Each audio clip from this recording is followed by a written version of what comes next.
Hello student, আশা করি তোমরা ভালো আছো। আমিও ভালো আছি।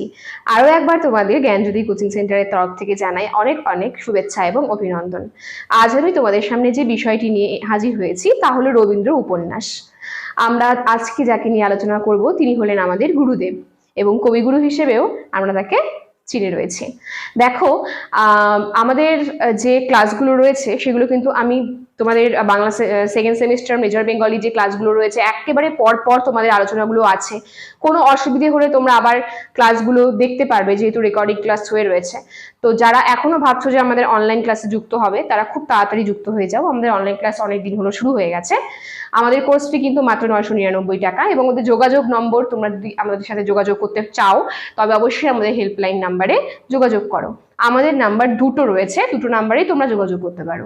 6295916282, আরেকটি নম্বর 7076398606। এই দুটো হচ্ছে আমাদের যোগাযোগ নম্বর। তোমরা দেরি না করে খুব তাড়াতাড়ি কিন্তু আমাদের সঙ্গে যোগাযোগ করো। দেখো, ক্লাসগুলো একেবারে ক্রম অনুসারে আমি দিয়েছি। তোমাদের যা রয়েছে প্রথমার্ধ থেকে শুরু করে একেবারে পরপর যা প্রথমার্ধের যা সিলেবাস ছিল সেটা কমপ্লিট করে তারপরে আমি দ্বিতীয়ার্ধতে ঢুকেছি। তো সেখানে আজকে আমার আলোচনা একেবারে শেষের দিকে সিলেবাসের, সেটা হচ্ছে রবীন্দ্র উপন্যাস। দেখো, আমরা বাংলার সাহিত্যের আকাশে রবীন্দ্রনাথকে বলতে পারি মধ্যাহ্ন সূর্য, যেন তিনি রয়েছেন আমাদের সবার মাঝখানে। কবিগুরু সম্পর্কে বলতে গেলে তো তার সেই বলা কখনো শেষ হবে না। তিনি বহুমুখী প্রতিভার অধিকারী।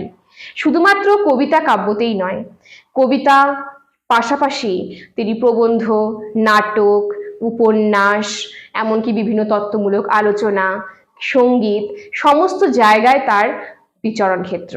তিনি সর্বসময়ের জন্যই কিন্তু আমাদের কাছে বহুমুখী প্রতিভার অধিকারী হিসেবে ধরা দিয়েছেন।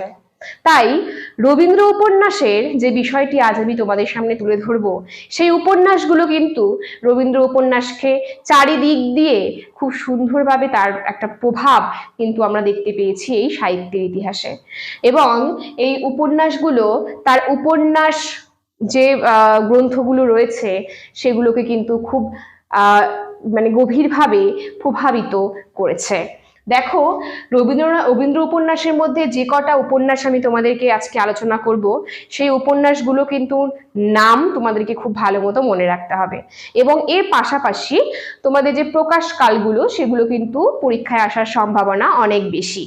এবং এই যে আমি তোমাদের সামনে উপন্যাসগুলো আলোচনা করছি, সেই উপন্যাসগুলিকে সহজভাবে মনে রাখার উপায় এবং তার পাশাপাশি কিছু ভাগ, রবীন্দ্র উপন্যাসের কিছু ভাগ আমি তোমাদের সামনে আলোচনা করব। দেখো, রবীন্দ্রনাথ ঠাকুরের প্রথম যে উপন্যাস, এখানে দিয়েছি বউ ঠাকুর রানীর হাট, কিন্তু রবীন্দ্রনাথ ঠাকুরের প্রথম উপন্যাস কিন্তু করুণা উপন্যাস, ঠিক আছে? কিন্তু তবুও সেই উপন্যাসটি কিন্তু আমরা প্রথম হিসেবে ধরি না, কারণ সেটা কিন্তু মুদ্রিত নয়, ঠিক আছে? এবং তারপরে তিনি যে উপন্যাসটি লিখেছেন বউ ঠাকুর রানীর হাট, সেটা কিন্তু বাংলা সাহিত্যে প্রথম পূর্ণাঙ্গ একটা উপন্যাস, তাও আবার মুদ্রিত। তাই আমরা এটিকে করুণাকে নয়, আমরা করুণা উপন্যাসকে কখনো বলতে পারবো না। আমরা বউ ঠাকুর রানীর হাটকে কিন্তু রবীন্দ্রনাথ ঠাকুরের প্রথম পূর্ণাঙ্গ মুদ্রিত উপন্যাস বলবো। বউ ঠাকুর রানীর হাট যে উপন্যাসটি রয়েছে সেটি প্রকাশকাল দেখো আমি লিখে দিয়েছি, 1883 সালে কিন্তু এই উপন্যাসটি প্রকাশিত হয়েছে। এই উপন্যাসের বিষয় এবং এই যে পরপর যে রয়েছে উপন্যাসগুলির, সেগুলোর কিছু কিছু বিষয় আমি তোমাদের সামনে কিন্তু তুলে ধরবো, যে কি বিষয় নিয়ে কোনটা লেখা হয়েছে। রাজশ্রী উপন্যাসটি 1887-তে প্রকাশিত হয়েছে। 1887-তে রাজশ্রী উপন্যাসটির প্লট যেটা ছিল আর কি, তার কেন্দ্রে যে বিষয়টা ছিল সেটা হচ্ছে ত্রিপুরার রাজবংশের যে ইতিহাস, সেই ত্রিপুরার রাজবংশের ইতিহাস কিন্তু এই উপন্যাসে ধরা পড়েছে। আমরা দেখতে পাচ্ছি কেন্দ্রীয় বিষয় এটাই। এবং চোখের বালি, 1903-এ প্রকাশিত হয়েছে। এটি একটি মনস্তাত্ত্বিক উপন্যাস, এবং এই উপন্যাসের মধ্য দিয়ে মানুষের আত্মের কথাকে যে কিভাবে বের করা যায়, তিনি একটা সম্পর্কের মধ্যে চারটা চরিত্রের মধ্যে দিয়ে তার যে আত্মের কথা, তার যে মনের কথা, সেটাকে কিভাবে নিংড়ে বের করেছেন রবীন্দ্রনাথ, কিভাবে বের করা যায় তা কিন্তু খুব সুন্দরভাবে চোখের বালি যে উপন্যাস রয়েছে তার মধ্য দিয়ে আমরা দেখতে পেয়েছি। চোখের বালি পুরোপুরি এটা কিন্তু একটা মনস্তাত্ত্বিক উপন্যাস। এরপরে রয়েছে নৌকাডুবি, 1906 প্রকাশিত হয়েছে নৌকাডুবি উপন্যাসটি। এর নৌকাডুবির মধ্যে যে চরিত্রগুলো রয়েছে এগুলো কিন্তু একটা বলতে পারি আমরা সামাজিক মানে পারিবারিক একটা সমস্যামূলক একটা এটা উপন্যাস, সেটা হচ্ছে নৌকাডুবি। এরপরে রয়েছে গোড়া। গোড়াটাকে আমরা বলে থাকি গোড়া। গোড়া হচ্ছে 1910 প্রকাশিত হয়েছে। এটা সালটা খুব ভালো মতো মনে রাখবে। এবং এই উপন্যাসটা এতটাই বড় যে এটাকে আমরা মহাকাব্যধর্মী উপন্যাসও বলে থাকি। ঠিক আছে, এই উপন্যাসের মধ্য দিয়ে কিন্তু ধর্ম, সাম্প্রদায়িক ধর্ম, গোঁড়ামি, এছাড়াও জাতপাত নির্বিশেষে যে বিষয়গুলো রয়েছে সেগুলো কিন্তু এই গোড়া উপন্যাসের মধ্যে আমরা দেখতে পেয়েছি। এবার ঘরে বাইরে 1916-তে প্রকাশিত হয়েছে রবীন্দ্রনাথ ঠাকুরের যে উপন্যাসটি, সেটি হচ্ছে ঘরে বাইরে। এই উপন্যাসটি কিন্তু চলিত ভাষায় লেখা রবীন্দ্রনাথের একটি উপন্যাস, এটা মনে রাখবে। পরীক্ষায় আসতেই পারে যে রবীন্দ্রনাথ ঠাকুরের চলিত ভাষায় লেখা উপন্যাসটির নাম কি, তাহলে তোমরা বলতে পারবে যে ঘরে বাইরে। এরপরে আছে চতুরঙ্গ। চতুরঙ্গ 1916-তে প্রকাশিত হয়েছে এবং এই চতুরঙ্গ উপন্যাসের মধ্যেও আমরা দেখতে পাই মানে একটা সামাজিক ধরে নাও সম্পর্কের মধ্যে, চরিত্রগুলির মধ্যে একটা টানাপোড়েনের একটা ইতিহাস আমরা দেখতে পেয়েছি এই উপন্যাসে। যোগাযোগ উপন্যাসটি 1929-এ প্রকাশিত হয়েছে। শেষের কবিতা 1929-এ প্রকাশিত হয়েছে। শেষের কবিতায় অমিত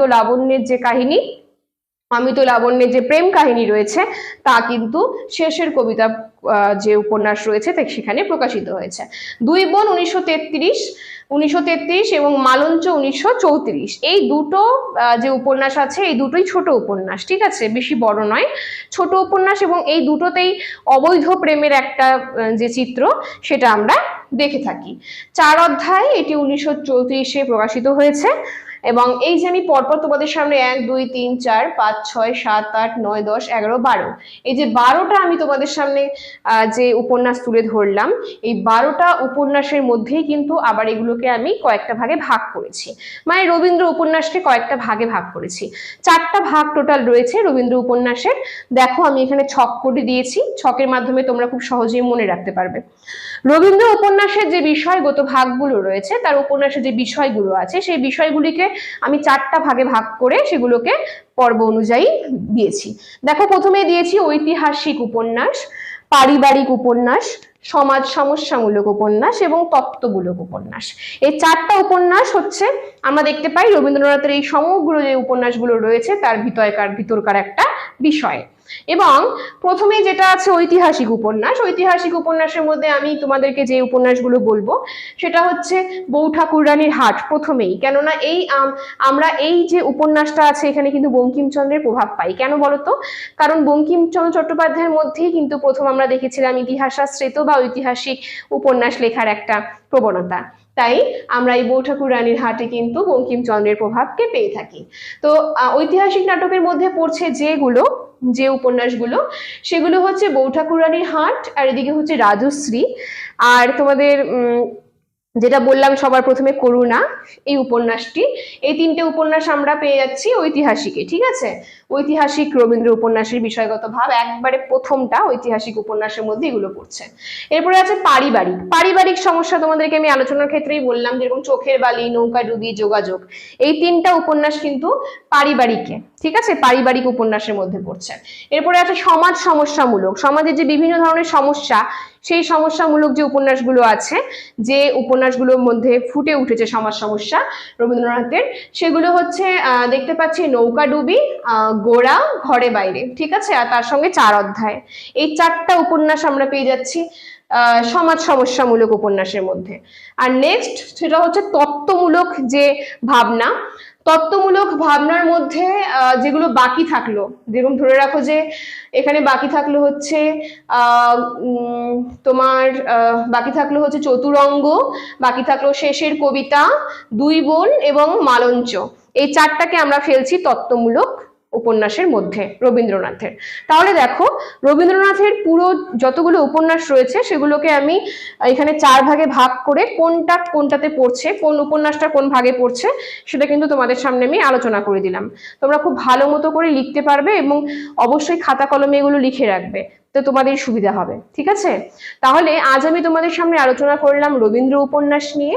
পরের দিন আবার আমি আসবো একটা নতুন ক্লাস নিয়ে। যদি আমার ক্লাস তোমাদের ভালো লেগে থাকে তাহলে অবশ্যই আমাদের চ্যানেলটি সাবস্ক্রাইব করো সবার প্রথমে নোটিফিকেশন পাওয়ার জন্য, এবং লাইক কমেন্ট ও শেয়ার করে আমাদের পাশে থাকার চেষ্টা করো। ঠিক আছে, আর আবারও বলছি, যারা এখনো যোগাযোগ করবে ভাবছো তারা দেরি না করে অবশ্যই আমাদের সঙ্গে যোগাযোগ করো আমাদের দেওয়া নম্বরে। আমাদের যোগাযোগ নম্বর 6295916282 এবং আরেকটি নম্বর 7076398606। তাহলে চলো, আজ এত পর্যন্তই। ধন্যবাদ।